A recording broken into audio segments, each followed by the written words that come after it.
लग रहा है? माहौल भैया यहाँ बिल्कुल साफ है। ये मिल्कीपुर की जनता है। पिछले लोकसभा चुनाव में जो हार हुई थी वो तो व्यक्तिगत सांसद जी की भी कमी थी, लेकिन जो देश में और पूरे विदेश में उपहास हुआ मिल्कीपुर और अयोध्या के नाम पर, यहाँ सारे लोग जो है अपना मन बना चुके हैं कि हम भारतीय जनता पार्टी को ही वोट देंगे। समाजवादी पार्टी सनातनियों का विरोध करती है, किसी लड़के के साथ बलात्कार होता है उसका विरोध करती है, योगी जी अगर कहीं मतलब बुलडोजर चलाते हैं तो उसका विरोध करती है। समाजवादी पार्टी गुंडा और दहशतगर्दों के साथ है और जो बलात्कारी हैं उनके साथ है। तो इसलिए अब यहाँ मिल्कीपुर की जनता आम जनमानस की सुरक्षा को देखते हुए, योगी जी के एजेंडे को देखते हुए जो यहाँ सुरक्षा प्रदान हो रही है, जो क्षेत्र का विकास हो रहा है, ये समूल जनता ये मन बना चुकी है कि हमें भारतीय जनता पार्टी को वोट करना है। अखिलेश यादव भी इसी बीच चुनाव सरगर्मियां चल रही है, इसी बीच वो भी गंगा में डुबकी लगा रहे हैं। क्या इसका प्रभाव मिल्कीपुर के चुनाव पर पड़ेगा? भैया सद्बुद्धि आ गई अगर उनके पास तो ये बहुत अच्छी बात है, क्योंकि वो तो आजम खां के साथ जो है उसमें ईदगाह और मस्जिद में जाते थे, वो जाकर के गंगा में डुबकी लगाया। तो मैं ये समझता हूँ कि उनके पास ये सद्बुद्धि ईश्वर ने प्रदान कर दी कि वो गंगा में डुबकी लगा दी। तो इसका मैं इसलिए मैं उनका समर्थन करता हूँ कि वो सनातनी, कम से कम सनातनी तो हो गए, लेकिन ये रात में जाकर के कहीं आजम खां और मुहित खान के परिवार में ना गिर जाके अल्लाह की रहमत हो, हमने भूल से चले गए। ये मिल्कीपुर का चुनाव है, मिल्कीपुर का चुनाव उन्हें गंगा में डुबकी लगाने के लिए मजबूर किया, बाकी वो डुबकी लगाने वाले नहीं हैं। अरे डुबकी जहाँ लगाते हैं और इनका परिवार जहाँ लगाया डुबकी, उसको पूरा देश जानता है, पूरा प्रदेश जानता है, पूरी मिल्कीपुर की जनता जानती है। यहाँ चंद्रभान पासवान के फेवर में कमल ले जा रहा है और आ रहे हैं। अखिलेश की बात करते हैं, पूरे देश की जनता को उन्होंने मिल्कीपुर में ला करके इकट्ठा कर दिया है और कहते हैं कि हमारे साथ जनता है। वहाँ बिहार से ले आए, रिश्तेदारी से मध्य प्रदेश से ले आए, हरियाणा से ले आए, दिल्ली से बुला लिया, सारे राज्यों से बुला करके यहाँ समाजवादियों का जो जमावड़ा किया है उसमें उनको भाभी जी को ढकेल रहे हैं। भाभी जी के साथ 3-4 स्टार का है जो आ रही हैं, वो स्टार का है जो आ रही हैं, वो कितना उनका प्रबल जो है समर्थन होगा आने वाली 8 तारीख को ये पता चलेगा। 8 तारीख को ईवीएम जब खुलेगी तो केवल कमल ही कमल दिखाई पड़ेगा, बाकी साइकिल का नाम ही निशान मिट जाएगा।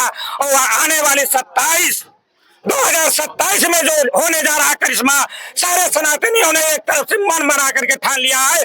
2027 में 403 में से 403 सीटें बीजेपी की होगी, वहाँ कोई विपक्ष में होगा ही नहीं।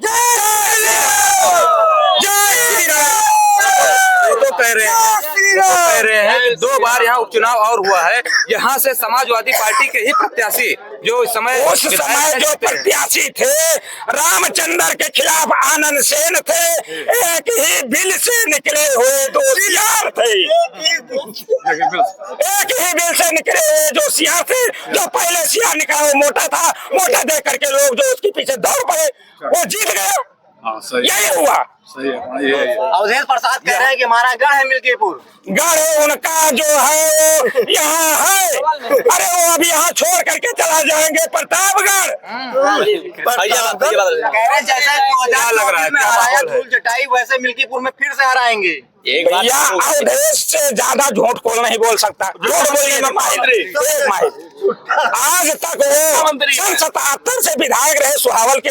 आप सुहावल की जा करके आप कैमरा लेकर के मीडिया वालों से रिक्वेस्ट करता हूं कि आप चले जाइए सुहावल का सर्वेक्षण कर लीजिए कि इन्हों तमसा नदी नागने के बाद जो दुर्दशा सड़क की मिलेगी, जो पिछड़ापन सुहावल छोड़ करके आए, आज उसको जो है मुन्ना सिंह के लड़के और जो विकास हुआ है वो मुन्ना सिंह चौहान का किया हुआ, विनय कटियार का किया हुआ है।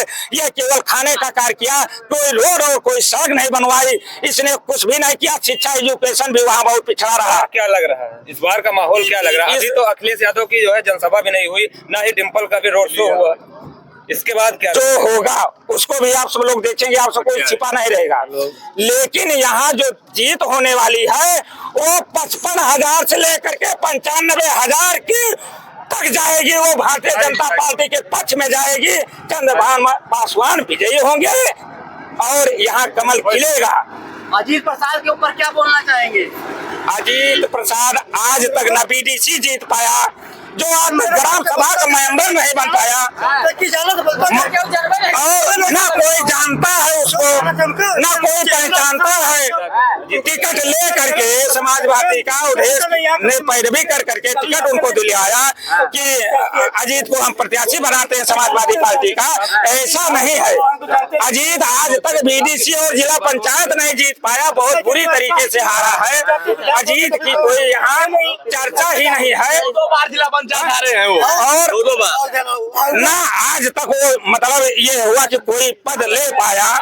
केवल वो न बोलने का ढंग, न आदमी के अंदर व्यवहार करने का गुण उसके अंदर है, तो कैसे जो है अजीत प्रसाद को जो है लोग यहाँ लाइक कर लेंगे। काफिला लेके, गाड़ियों का काफिला लेके चल रहे हैं, दौड़ रहे हैं, जीत देखिए किराए के आदमी, किराए के आदमी उनके साथ चल रहे हैं। अच्छा। हाँ, किराए के आदमी हैं जो उनके साथ चल रहे हैं। वो सुहावल के और बीकापुर के और रुदौली के, ये अन्य राज्यों के आदमी आए हुए हैं, उन्हें उनका जय घोष कर रहे हैं। बाकी कोई कुछ भी क्रिया नहीं है उनकी, भैया उनको कोई नहीं जानता। अजीत प्रसाद ये बोल रहे हैं कि मैं 8 चुनाव खत्म होने के बाद कोई मिलेगा नहीं, उनको कोई मिलता नहीं है। देखिए अकेले चलने वाले। मिल्कीपुर में बता रहे हैं 8 साल से मैं सेवा कर रहा हूँ, क्या आपने 8 साल से सेवा वो क्या कर रहे हैं कहीं तो हमें नहीं दिखाई पड़े भैया।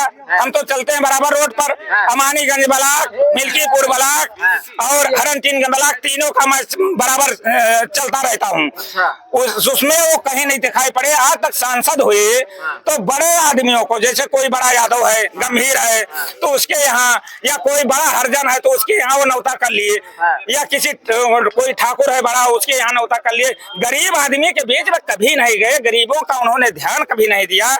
इसलिए सारे लोग जो उनके बिरादरी से भी आते हैं, वो 100% आदमियों ने ये मन बना लिया है कि हमें भारतीय जनता पार्टी को देना। अजीत एक बकवास है। हाँ, और देश प्रसाद लोकसभा जीतने के बाद आज तक वो क्षेत्र में नहीं दिखाई पड़े, कोई अपना प्रोजेक्ट ही नहीं डाला। वो तो कहते हम 8 साल से मिल्कीपुर की मेहनत कर रहे थे। अरे मेहनत क्या, खाक कर रहे हैं भैया वो। हमने पहले ही बता दिया कि झूठ बोलना अगर किसी को आता है तो सर्वप्रथम पहला सांसद होगा जो पूरे लोकसभा में, वो उसका नाम है उदेश प्रसाद होगा। वो किस नाम से विख्यात है? झूठा प्रसाद उर्फ उदेश प्रसाद। झूठा प्रसाद के नाम से विख्यात है। बिल्कुल बिल्कुल। अरे वो तो मेरा फोटो एकदम बढ़ा करके दिखा दीजिएगा अवधेश प्रसाद को। झूठा प्रसाद उर्फ अवधेश। कहते पिछड़े दलितों का बहुत बड़े नेता है भैया। कुछ नहीं मसीहा है, कुछ नहीं मसीहा है।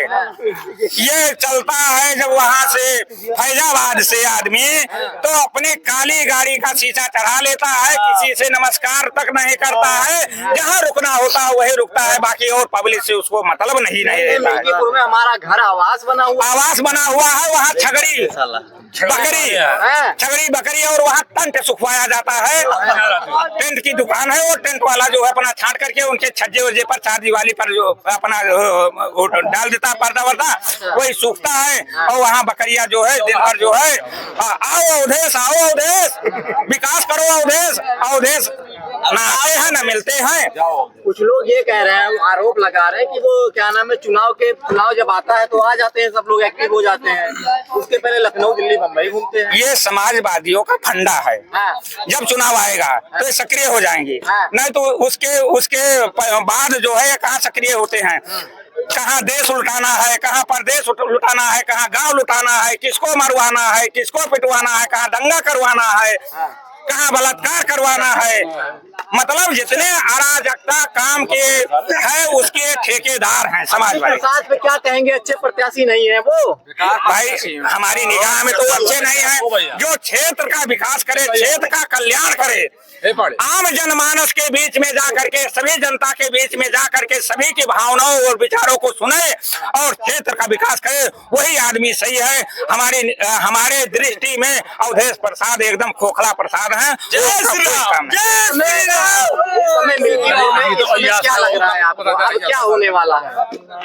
इस बार जो होगा वो पूरे देश में रिपोर्ट जाएगी। भारतीय जनता पार्टी पूर्ण बहुमत से यहाँ विजयी होगी। एक तरफ से कमल ही कमल दिखाई पड़ेगा।